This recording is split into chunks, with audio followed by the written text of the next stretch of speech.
Hi guys, my name is Anya, and first and foremost I want to thank you for taking the time to watch my video and for supporting my project.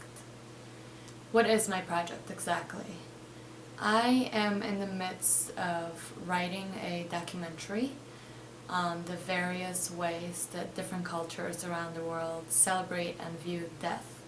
It is a gonzo journalistic approach, which means that it's a first-person objective narrative supported with photography, documenting the rituals, rites of passage, and belief systems around the world on the big taboo of death.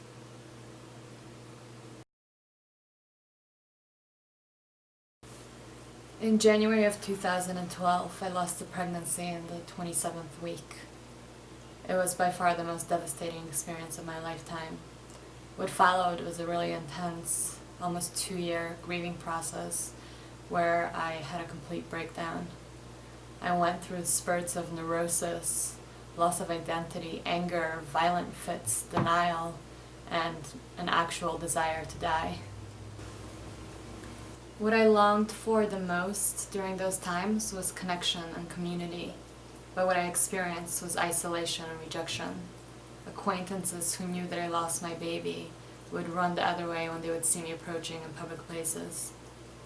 Old friends never reached out. Family members told me that my grieving process was taking too long, when all that my soul wanted to do was go deeper into it.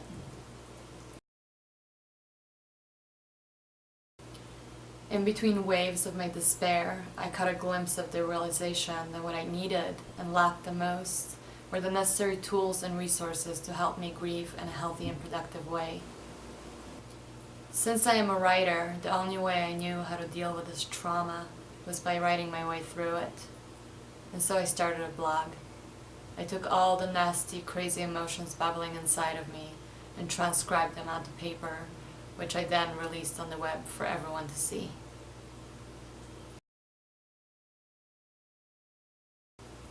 The feedback that I received from strangers all over the world who read my blog was amazing and uplifting.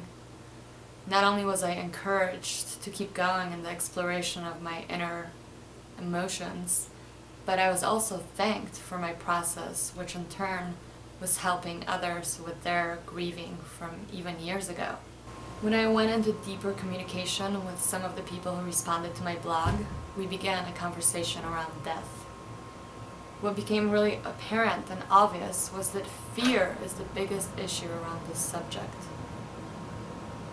This is precisely why people who knew that I lost my baby would run away from me. It wasn't because they were rejecting me. It was simply because they didn't know how to cope. They had no clue how to support me.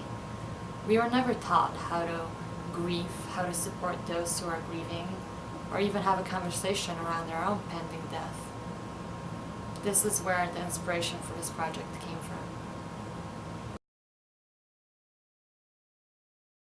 I just recently came back from my journey in Mexico, where I partook in the beautiful Day of the Dead celebrations on November 1st and 2nd.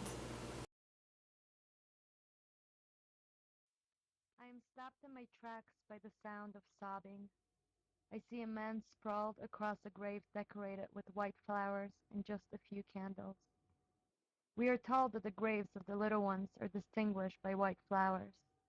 I look around the cemetery and see so many. How have I not noticed before?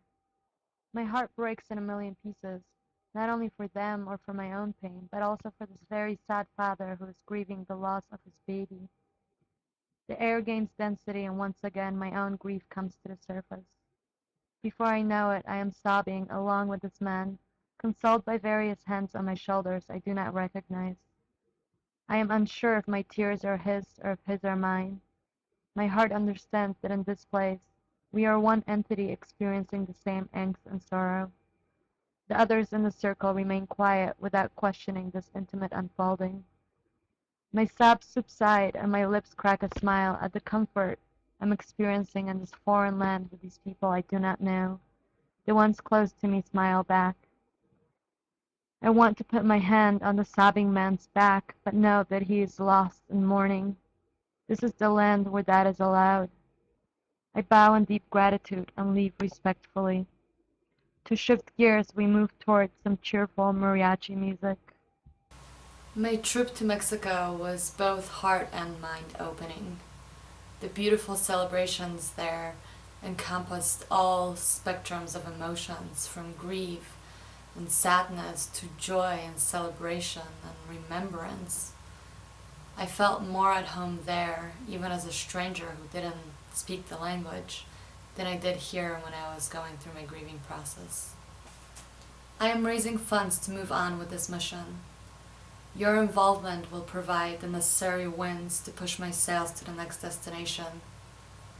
Let's bring back the knowledge and the wisdom, rituals and ceremonies from other cultures and use them as tools in our society. Let's break the taboo and let's begin a conversation around the only inevitable in this lifetime, loss and our own death.